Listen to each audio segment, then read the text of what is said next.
Hi guys, welcome back to Access and welcome back to our E3 coverage. Today I'm with Michael. Hello, nice to meet you. Hi, nice to meet you. And we are talking Dead Island 2. Now, first of all, I have not been able to get that song from the trailer out of my head ever since I saw it for the first time. It's just constantly jingling around in there. It's very fun, it's very colourful, and it's very bright as well. Well, no, I'm really glad you think so. I mean, the response has been lovely. I'm so thrilled to have it here and finally get to share it with everybody.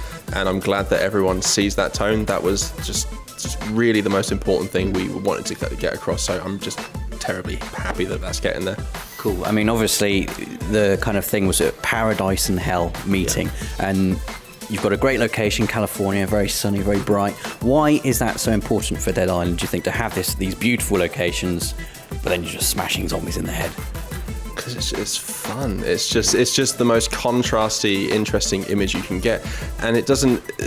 The idea that perhaps zombies always have to be on the backdrop of a cemetery or the back wall of a grim church or something like that is just not true, as it turns out. You can have your fun, you can have your sun, and it's just a nice way to be able to do things. And it's something that we at Jaeger we really loved about the original title, like the Banoi Island and the way they had this the sort of Australian surfers, but then they're all turning to zombies. I was like, well, okay, if we could do that anywhere else, where would we do it and get the same, if not a bigger effect? Sure. California. So and it looks like you've obviously got a much bigger playground this time than you had before. Banoi was kind of like an island, and it had its own kind of stuff, and it was very enclosed within that space. But California, you mentioned San Francisco is in the demo. The trailer, I guess that shows them running along Venice Beach in Los Angeles. How much of California have you got in the game, and how big is it going to be?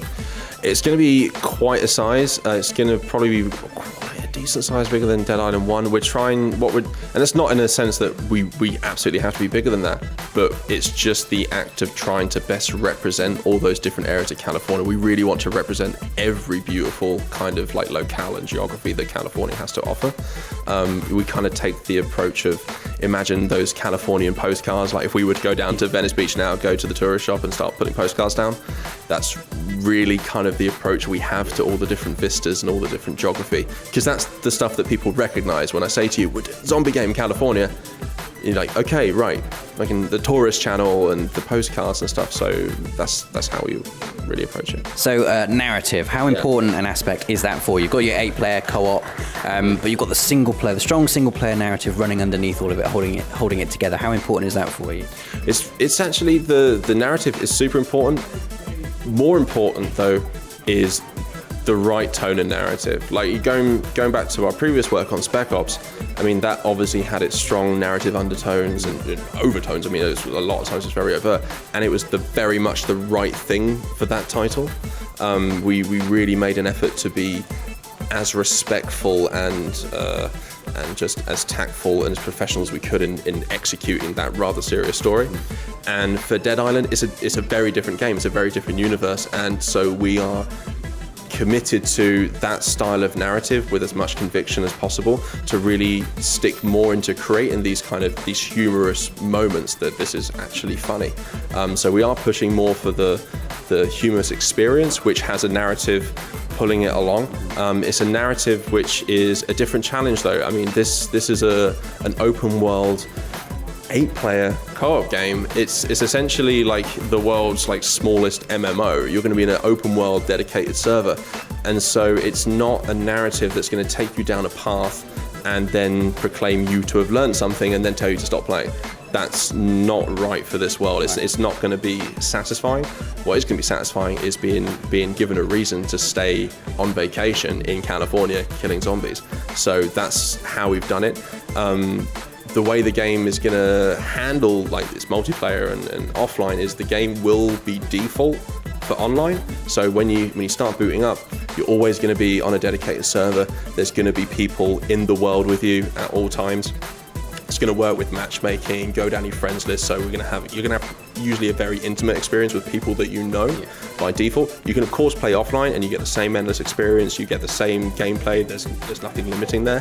But we always want people to play online because the online was, again, when we saw Dead Island at Jaeger, was one of the things we clued into when we were like, oh my, this seamless online they've done. Just press one button and the guy's there. That was, honestly, it was wonderful. It's why I think it was so popular around the office, because it was actually really easy to just play with each other around the office. So we thought, okay, no, let's roll with that. That seems to be something that we can push even further. And again, timing was just wonderful. We got opportunity to work on the franchise. Then next gen started coming, and Unreal 4, and we just thought, okay, we have all the opportunity, ambition, and the good grace of our publisher to try with this. So we took that opportunity. And getting into more of the specifics of the game now, what kind of zombies can we expect to see, and what kind of weapons can we smack them around the head with? Lots. I mean, it's one of the great things of doing the US, the California locale. Like in Benoit, in Dead Island 1 and Riptide, when you're wandering around, you're finding lots of not like throwaway items, like everyday items. And because you're on Benoit Tropical Island, it was like rowing paddles. Yeah, exactly. The paddle and sticks and pipes and things like that. So stuff that would be kind of around a resort. Yeah. But because we're in California, suddenly you have the wealth of what is in people's garage. So you've got guns. You've got guns. I mean, yeah, we're guns, of course. I mean, it's the US. But more importantly, you've got all of your old man's power tools. You've got everything. You've got the weed whacker. You've got his lawnmower. You've got the baseball bats. You've got the sports equipment. You've got the hunting section at the giant store with crossbows and everything. And we just, again, when we started putting together, it just seemed to make complete sense. Like, you're going to get to raid all of this stuff, loot it all, create these crazy weapons. And and then all the zombies are there for you to take on. Cool. And just to wrap up then, in the demo when you were just playing the game, we were seeing all the combat, I was like, oh, this is cool. And then right at the end, we got a little sneak preview of what the game looks like now. Like 4 little snippets of in-engine, and I kind of just went, it looks amazing. You know, it must be really chuffed with what you've been able to do with the new Unreal 4 engine. Really, yeah, Unreal 4. I mean, it was again great timing. Yeah. I mean, with Spec Ops, we got really into Unreal 3, and it's very much part of Unreal's and what Epic provide us is just so much a part of Jaeger and what we like to do. It's part of the game development. We like tackling Unreal. It's part of our DNA. And again, the timing just came up where we did this pitch, and then next gen started happening, and then like yourselves and everyone else, we saw the Elemental demo.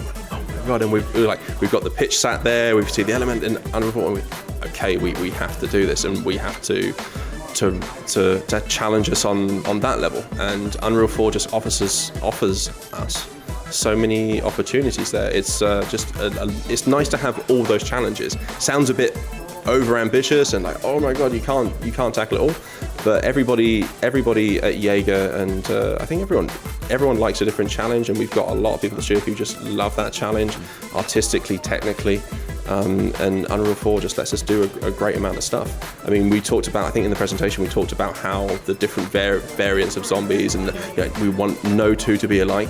A lot of that work and ability to do that, it really is down to the content side of how Unreal works. It's got a really excellent content pipelines, and particularly again with the weapons as much as the zombies, to be able to do that, it wouldn't have been possible before. So really would have been is quite a unique thing for us in Unreal 4, and it just allows us to do great fun things with it. Fantastic. Well, thank you so much for your time, Michael. The game is looking really, really awesome. You guys can see more of it on our channel. Also, if you want to see more from E3, we've got absolutely loads of videos at the moment, so make sure you subscribe, and we'll see you again very soon.